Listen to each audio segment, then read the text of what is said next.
De retour à la Montpellier Business School pour clôturer cette matinée d'échange Génération Transformons la France qui a fait une halte donc aujourd'hui en terre occitane. C'était important de venir comme ça sur les territoires. Hein. Nous avons commencé cette tournée du côté de Caen. Nous sommes allés à Strasbourg. Nous serons très bientôt à Lyon le 26.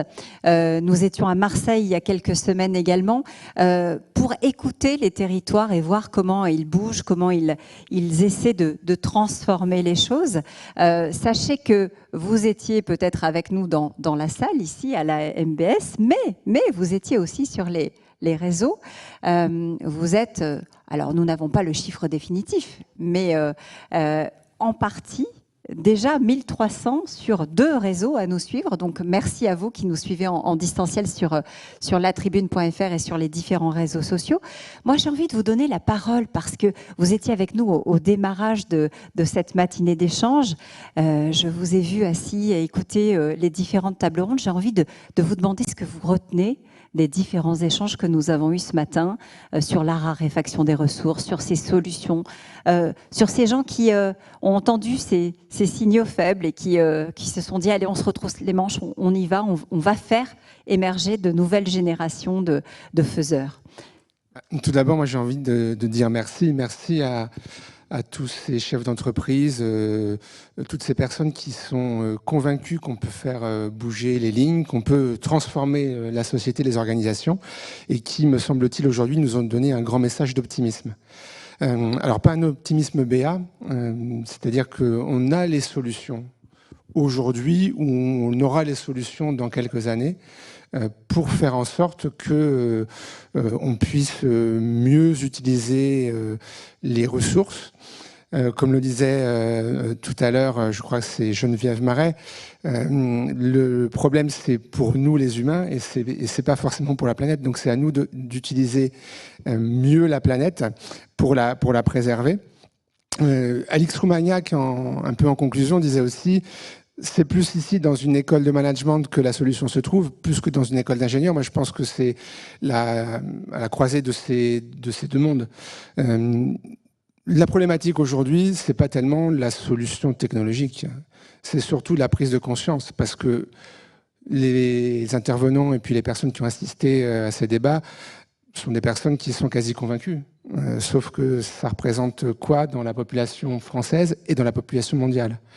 Donc tout l'enjeu aujourd'hui, c'est que nous puissions modifier nos systèmes de gouvernance pour prendre en compte ce besoin, cet impératif de transformation. Et c'est là où on doit tous jouer dans la même cour, à tous les niveaux et dans tous les pays. Et la problématique, c'est comment demander à des pays en voie de développement eh bien de ne pas pouvoir utiliser les ressources comme nous ou nos ancêtres ont pu les utiliser par le passé. Et là, c'est vraiment une question de mieux partager ensemble la planète et de faire encore plus d'efforts pour que des habitants dans des pays en voie de développement aient le droit aussi de se développer. J'avais parlé de croissance, je pense qu'il faut plus prendre en compte, plus aborder la croissance économique comme on le faisait auparavant. C'est déjà un peu en route dans certains systèmes de mesures, dans des obligations comptables aujourd'hui. Extra-financiers. On l'enseigne aussi ici à MBS. Je vous en ai pas parlé tout à l'heure, mais nous avons des enseignants-chercheurs dans une grande école de management et nous avons des chaires de recherche qui sont quasiment toutes tournées vers la RSE, dont une en particulier qui s'appelle COST, qui est tournée vers des objectifs de développement durable et notamment tout ce qui touche à l'utilisation des ressources et à la modification des systèmes de gouvernance à l'échelle internationale. Et donc, grâce à nos enseignants-chercheurs, grâce à des entreprises partenaires, nous sensibilisons nos étudiants à cette transformation. Nous avons également un programme de recherche européen, et donc là, c'est je ne sais plus, c'est une dizaine ou une quinzaine d'organismes européens qui travaillent sur comment permettre à nos agriculteurs de produire différemment, en étant respectueux des ressources, mais en changeant leur système de production. Et c'est réellement quand on va pouvoir aborder ces projets à grande échelle qu'on aura un impact significatif sur cette transformation qui est, à mon avis, inéluctable. On ne peut pas se dire aujourd'hui, on attend de voir ce qui va se passer. Ou sinon, comme le disait Alix Roumaïac en conclusion, on aura une dette écologique qui sera monstrueuse pour nos enfants, nos petits-enfants.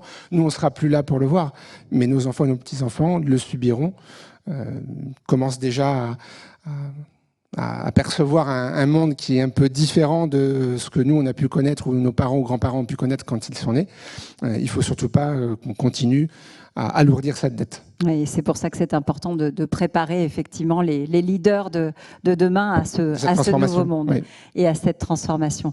Cécile, nous devions aussi conclure cette matinée d'échange avec Carole Delga, la présidente de la région, qui nous a appelés dans la matinée pour nous faire savoir qu'elle avait un empêchement de dernière minute. Donc on improvise, hein, on est agile nous aussi. Et je vous remercie Bruno Ducasse d'avoir accepté de conclure avec nous cette matinée d'échange qui va se poursuivre dans quelques minutes, en dehors des caméras et des micros.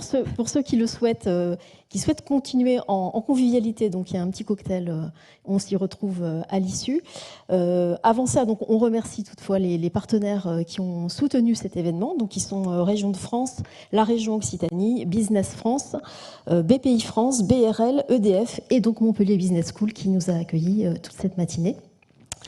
J'en profite pour informer aussi que la Tribune organise le 22 novembre prochain une rencontre avec Jean-Christophe Tortora, le président de la Tribune, et avec Bruno Jeudi, le directeur délégué de la Tribune Dimanche. On va parler de la Tribune Dimanche, donc ce quotidien du week-end qui vient de fêter sa première bougie. Ce sera l'occasion donc d'évoquer vos attentes en tant que lecteur.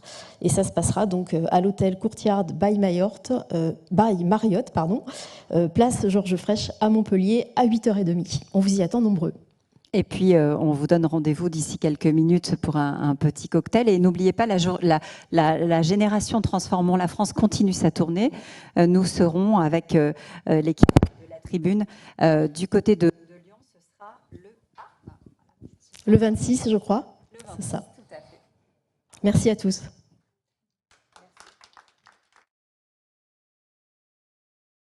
Bouge 30 minutes chaque jour. Mettre un pied devant l'autre ou simplement s'y mettre, ça ne demande pas beaucoup d'efforts, juste un peu de motivation. Allez! 5 minutes, c'est un bon début. On est déjà fiers. Fiers d'avoir commencé, d'avoir choisi de prendre les escaliers.